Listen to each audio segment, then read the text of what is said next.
Pisces, sun, moon, and rising. Here we go again. Saturn's retrograde in your sign. Neptune's retrograde in Aries. Jupiter about to retrograde in Cancer. And I feel like all of a sudden there are money issues. There's issues with studying, retaining information, or learning. You dealing with a fuck boy, or you acting like a fuck boy? There could be issues around like bad deals or like negative news when it comes to money, or what's going on with your habits, what's going on with mental health habits, what's going on with eating, how you're feeding yourself, what's going on. And are you numbing about it again? Are you back in escapism, hedonism, caught up in drink a little too much, smoking too little much, or what? I don't know. We got shit to talk about. Here we go again. Come on.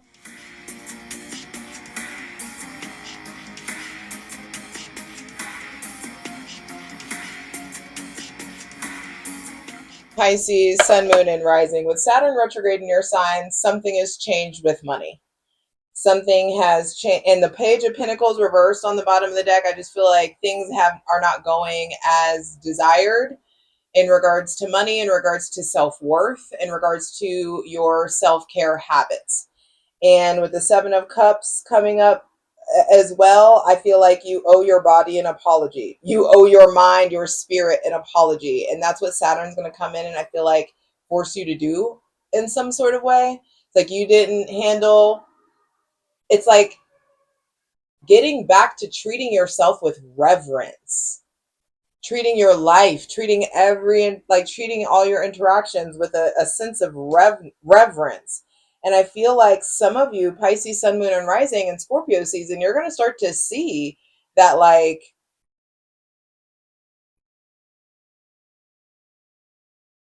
this ain't it. Something about it, like, this ain't it. I feel like y'all are confusing yourselves in some sort of way, or keeping yourself numb, keeping yourself high. I also feel like some of you, there's just, you have these great ideas or these things that you want to do, but there's just no action behind the shit. And I'm ready to dive in. Hydrate, light it if you need it. You probably gonna light it anyway in Scorpio season. That's what this says. Or sip about it. Let's go ahead and clear out any funky ass energy. Patience over passion, Lord. Welcoming in my benevolent ancestors, Mother God, Father God, Mother Earth, Holy Spirit. Thanking you for the most useful, helpful, and divinely aligned messages for Pisces, Sun, Moon, and Rising for Scorpio season 2025. I've yelled at you enough. Eight of Wands reversed. It's time, like you're being slowed down. Some of you may be feeling like this is a spiritual attack, but it's like, no, this isn't an attack. This isn't bad karma. This is like an opportunity to slow down and to really observe the possible mismanagement of your physical, spiritual, and sexual energy. There may be somebody with Aries, Leo, or Sagittarius placements that things are slowing down, or there's distance, or there is like conflict and clashing, and maybe some kind of like it may, I don't know why I feel like attack energy, where it just feels like a confrontation or an altercation possibly. I feel like there's anger that you need to observe. There is frustration that you need to observe and process within yourself. Um, and nothing gets processed until you slow down. Every planet that has anything to do with you is retrograde right now and is like, yo, it's time to reevaluate. And you've been fighting the reevaluation for years, if not decades, and I just feel like it's time to get with the shit. Neptune is going to retrograde back into Pisces again, but his stint in Aries right now, him leaving Pisces, going into Aries, retrograding in Aries, going back into Pisces, that is the most important cusp of the zodiac. And Neptune is mysticism and faith and belief and enlightenment and dreams and visions, you know what I mean? And so There's something there around what you believe that you are. There's something there about understanding you don't know the fullness of who you are until you know what you believe in. There's some sort of new understanding around the pace that you're living your life. Like, are you taking advantage? Are you in a place of reverence when it comes to your life? Whatever has gone awry, I feel like, are you able to be grateful for it? Are you able to be angry about it? Are you being authentic? Or are you just like in this performative place of everything is great or I'm grateful? You're allowed to take a break from being grateful and thankful for where you're at, and you're allowed to be angry. I don't know what that is, but that comes up for you. Um, then the Knight of Cups. I feel like you allow all of the, like, you're being slowed down, Pisces, Sun, Moon, and Rising, so you can get back on the horse. So you can get on the right fucking horse. So you can get back on that quest of love for life so that things can start to be romantic again. Understanding that you don't need another person to experience romance. You start to, I feel like you slow down and you tap into experiencing reverence or desiring reverence or even redefining reverence for yourself. And you start to see that there's romance in your cup of water, there's romance in your hot cup of tea or coffee, there's romance in a like oversized blanket and a comfy couch, there's romance in the rain falling while you read a book, there's romance in making out and making love and having fun with your friends and cuddling with your friends and cuddling with stuffed animals and watching a movie. There's romance and everything. It's like, do all the things that you want to do, but can you sprinkle some fucking romance on there? Can you like remember that you're alive, that like you still here, you still got stuff to do. And I think that some of us have lost a little sight of it and caught up in like the making sure our actions match our ambition. You know, Pisces, I feel like a lot of you, it's like you've been doing the work, but I feel like it's like doing the work versus like this feels like a season of integration. That's how I'll word that. And I feel like it requires integration requires a slower pace. And this isn't about you necessarily like doing less. This is about the quality and authenticity of what it is that you're doing. The Knight of Cups also says that some of you may be turning away or giving love to, some of y'all may be turning away from someone with Aries, Leo, or Sagittarius placements, giving love to someone that is childish, blind, caught up in their mind, giving love maybe to somebody with Gemini, Libra, or Aquarius placements, maybe someone that is not as mentally developed as you. Some of you, I feel like you're being asked to get back on this quest of love and stop seeking thrills, stop seeking adrenaline, stop seeking fast, and fall back in love with reverence, fall back in love with yourself, and give, and in that falling in love with yourself, in that reconnection to yourself and your spirit and your emotions and your desires, I feel like you are given like grace. There is something about being receptive and grace and gracious in understanding how you've been keeping yourself stuck. Eight of Swords at the center of the reading is like, hey, there's this self-imposed prison. There's a loop, a cycle, a habit, a circadian rhythm, a sleep cycle, a mental outlook on life that, and it may be pessimistic or restrictive.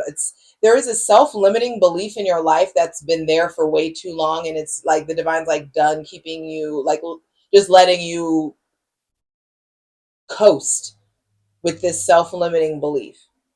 I want to clarify this in the Patreon plunge and see where that self-limiting belief is. I feel like for some of you, it's in your talents, it's in your spirituality. You choose logic over spirit when you're a spirit that has access to logic. It's like you are you're not seeing how much love is coming towards you.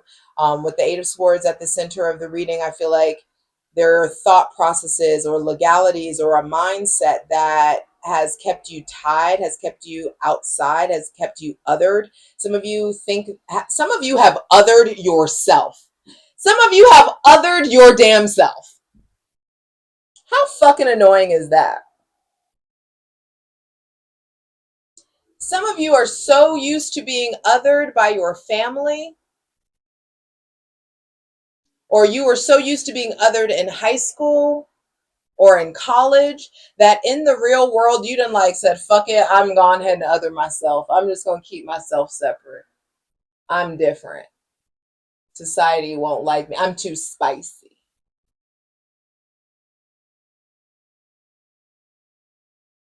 Whatever fucking narrative or story you're telling yourself, the truth is going to be revealed. That aha moment, someone's bringing you the smoke, or there's some sort of moment of clarity where you start to really see, like, damn, I've been holding myself back by behaving this way or thinking this way or doing this way.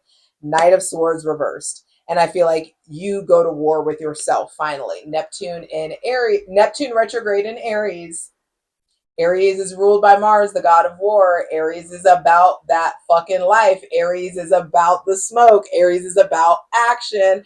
Aries says, get active about it. Aries says, pop that bitch in the mouth. You know what I mean? Like yeah. Your ruling planet Neptune being in Aries and retrograde is going to ask you to go to war with these shitty self-limiting parts of yourself. And you're going to do it or not, because in Scorpio season, this is the Six of Cups with this is Sun in Scorpio. And with the Sun being in Scorpio, you have the opportunity to really, really heal some big childhood, teenage, high school, college version, like aspects of yourself. It's like there's a whole like timeline. I feel like it's swift, or there's like a whole series of like wounds on your soul that start to get like rapid fire healed. You start to allow yourself to be receptive. There may be somebody with Cancer, Pisces, or Scorpio placements coming in, and I feel like, okay, Scorpio, for some of you, it's like someone is coming in, someone's trying to like love on you or be with you, and it's like, oh, you can't, or you're pulled back, or you retract or constrict in some sort of way because of an old narrative. Then you go to war with yourself, and then you're finally able to receive some love or some offering. I feel like love wants to come in, new offers want to come in. Be sure to check that Scorpio season astrology video. That has all the important astrological transit dates and aspect dates that you need to know about in Scorpio season. And I did a big one I will say for myself, for this Scorpio season. The last Libra season was on point too. Virgo, Libra, and Scorpio's astrology readings have been on point. Um, but Pisces, I feel like you're being slowed down so you can fall back in love with life, so that you can reacquaint yourself with your arts, your talents, your spirit, who you are, what your purpose, what you're supposed to be doing. You being slowed down so that you can be reacquainted with those awarenesses of yourself, but also be acquainted with the aspects of yourself that it's time to battle, that it's time to go to war with. You have been evading this fight. You've been bobbing and weaving this fucking fight. You've been the wallflower. You've been hiding. You've been in the fucking bunker. You've been doing everything. But your ruling planet in Aries is like, bruh, let me show you how to fight. Let me show you how to fight yourself healthily, properly. Let me show you how to do surgery on yourself, spiritual surgery on this aspect of yourself, so that you can finally start to receive and feel worthy of what it is you're supposed to be receiving. I hope to see you over on Patreon, patreon.com/JustJEverything. I'm about to go over there and clarify all these cards with my ethical cult. There's all kinds of astrological content. There's a tier for daily readings. So patreon.com/JustJEverything. Check it out. The links are in the description box below. No major arcana and three court cards out. So in Scorpio season, you're really needing to take a fine tooth comb through your friends list. Take a fine tooth comb through who you interact with, whose energy you subject yourself to. What energy do you give them? Are you pouring out? Are you showing up? Are you expecting everybody to come to you? You know what I mean? Are you giving what you get? Are you getting what you give? It's just time to do a little inventory there. So in Scorpio season, there's not a lot of major spiritual interaction. You've been slowed down. What needs to happen happened. The ordeals that have needed to happen have happened, so that you can properly be slowed down, start evaluating the company you keep, start being really honest about who you're inspired by, who you really want to spend your time with, what you want, like not even your legacy to be, but it's just like, what do you want to be? Like, what will make you feel satisfied with yourself on your deathbed, and not in a sarcastic way? You still have, you're here to do more than what you're doing. And I don't mean to like, that's, I don't, that, that's not coming from a like capitalistic place. It's not coming from a grind culture kind of place. It's coming from, here's this, the energy that your ruling planet is about to be in for the next 14 years. I'm an Aries sun. Your ruling planet is in Aries. Aries is the sign of I am. Aries is the sign of the self. This season is going to reveal to you that you have been doing some sort of disservice to yourself, and it's time to go to war with that aspect of you so you can start to be in service of yourself, and therefore in service of whichever collective you are assigned to. I'm ready to clarify these cards. I love you. Come on, let's get into it. For the full version of the video, go to Patreon.